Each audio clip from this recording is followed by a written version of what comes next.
નમસ્કાર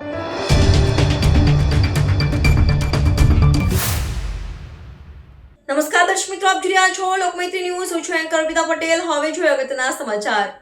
અરવલ્લી જિલ્લા કોંગ્રેસ યુથના 1200 કાર્યકરો સંગઠન સૃજન પ્રોજેક્ટની શુભ શરૂઆત રાહુલ ગાંધીની ઉપસ્થિતિમાં કરાઈ હતી. ગુજરાતમાં કોંગ્રેસની કાયાપલટના ભાગરૂપે દેશના વિપક્ષ નેતા રાહુલ ગાંધીએ ગુજરાતમાં કમર કસી છે.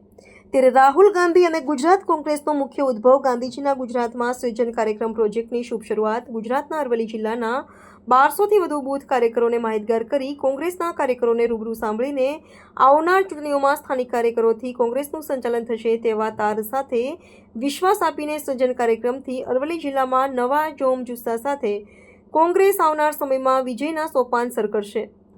આ કાર્યક્રમથી કોંગ્રેસ આગળ વધશે તેમાં બે મત નથી. Reporter Amit Joshi, Sabarkantha.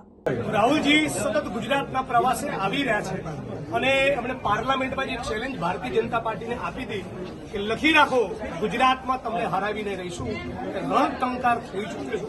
Congress party ground ઝીરોથી ગ્રાસરૂટથી નવેસરથી એક નિષ્ઠાવાન પ્રમાણિત લડાકુ સંગઠન નિર્માણની પ્રક્રિયા શરૂ કરી છે અને એનો પાયલોટ પ્રોજેક્ટ અરવલ્લીથી શરૂ થઈ રહ્યો છે. એ વાતનો બહુ જ વિશેષ આનંદ છે. અરવલ્લીની જનતાને પ્રમાણિક નિષ્ઠાવાન વિપક્ષ જિલ્લા કક્ષાએ અમે બનાવીને બતાવીશું. અરવલ્લીના જેટલા પણ પ્રાણ પ્રશ્નો છે, સામાન્ય જનતા જે ભારતીય જનતા પાર્ટીના ટોર્ચર અને ત્રાસથી કરીને પરેશાન થઈ રહી છે, એને ન્યાય મળે, એને ન્યાય આપે એવું નિષ્ઠાવાન સંગઠન બનાવીને રહીશું. અને અરવલ્લી બાદ સમગ્ર ગુજરાતની અંદર 33 જિલ્લામાં એક સરસ અદભુત સંગઠન બનશે અને 2027માં મારી સરકાર બનશે એ માટે ડિટરમાઇન્ડ છે, ખૂબ નિશ્ચય છે. સાહેબ, આજે જે 1200 જેટલા બૂથ કાર્યકરો સાથે જે સંવાદ થયો, આજે હોદ્દેદારો જે સંવાદ થયો, શું રહ્યું આજે નેતાઓ જેની જોડે સાથે સંવાદ થયો 40 જ હતા, પણ જે કાર્યકર્તાઓ સાથે સંવાદ થયો 1200 હતા. હવે કોંગ્રેસ પાર્ટી, રાહુલજી, ઓલ ઇન્ડિયા કોંગ્રેસ કમિટીનું નેતૃત્વ અને લીડરશીપ ગ્રાઉન્ડ ઝીરો પર જવાની છે, ગ્રાસરૂટ પર જવાની છે. એટલે સાચા અર્થમાં ગુજરાતની જનતા માટે લડવું છે, એ કરી છૂટવું છે. જનતા માટે, પક્ષ માટે એવા માણસોને સંગઠનમાં સ્થાન મળશે અને ફૂટેલી કારતૂસોની હકાલપટ્ટી કરવામાં આવશે જ. 2027 ચૂંટણીની શું રણનીતિ રહેશે? આ જ રણનીતિ ગુજરાતની જનતાના જે પણ પ્રશ્નો છે એના માટે નિષ્ઠાથી પ્રામાણિકતાપૂર્વક લડો અને એક નવા ગુજરાતના નિર્માણની બ્લુપ્રિન્ટ આપો. સંગઠન મજબૂત કરો, બૂથ મજબૂત કરો. બૂથ મજબૂત હશે, તાલુકો મજબૂત હશે, જિલ્લો મજબૂત હશે તો કોંગ્રેસ પાર્ટી ખૂબ સરસ પરફોર્મન્સ કરશે અને ગુજરાતની જનતા માટે લડીશ તો ચોક્કસ સફળતા મળશે. સાહેબ, રાહુલ ગાંધીએ શું નિવેદન આપ્યું? આજે અનેક નિવેદન આપ્યા અને મને લાગે તેમાં સૌથી મહત્વનું નિવેદન તો એ જ છે કે ગુજરાતની જનતા માટે લડવું જોઈએ અને જેને ખરેખર સાચા પક્ષનું કામ કરવું છે એવા માણસોને, સાચા નિષ્ઠાવાન કાર્યકર્તા આગેવાનોને પક્ષમાં સ્થાન મળવું જોઈએ.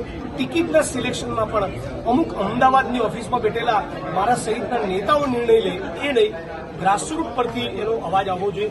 આ માણસ સાચો કેન્ડિડેટ હોવો જોઈએ, આ માણસ જીતી શકેલો છે, એમના ફીડબેક લેવામાં આવે એ પ્રમાણે વાત કરી. અરવલ્લી જિલ્લાનું કેમ પસંદ કર્યું, મુલાકાત કેમ પસંદ કરી? એ તો કોઈ પણ જિલ્લો પસંદ કરવાનો તો અરવલ્લી પસંદ કરે તો અરવલ્લી વાસીઓ રાજી થવું જોઈએ અને હવે અરવલ્લી કોંગ્રેસ ધમધમાટી બોલાવશે. जो गुजरात के हमारे कार्यकर्ता हैं, लीडर्स हैं,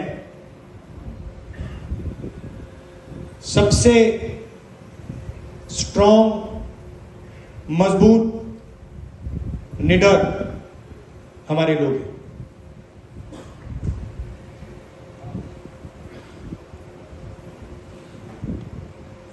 देश में क्या हो रहा है आपको मालूम है. बेरोजगारी, 2-3 अरबपतियों को देश का पूरा धन दिया जा रहा है. यही के हैं, आपने ही भेजे हैं, अदानी और अंबानी. લોકમૈત્રી ન્યૂઝ સાથે જોડાયેલા રહેવા અમારા યુટ્યુબ ચેનલને સબસ્ક્રાઇબ કરી ફેસબુક અને ઇન્સ્ટાગ્રામ પેજને લાઇક અને શેર કરો.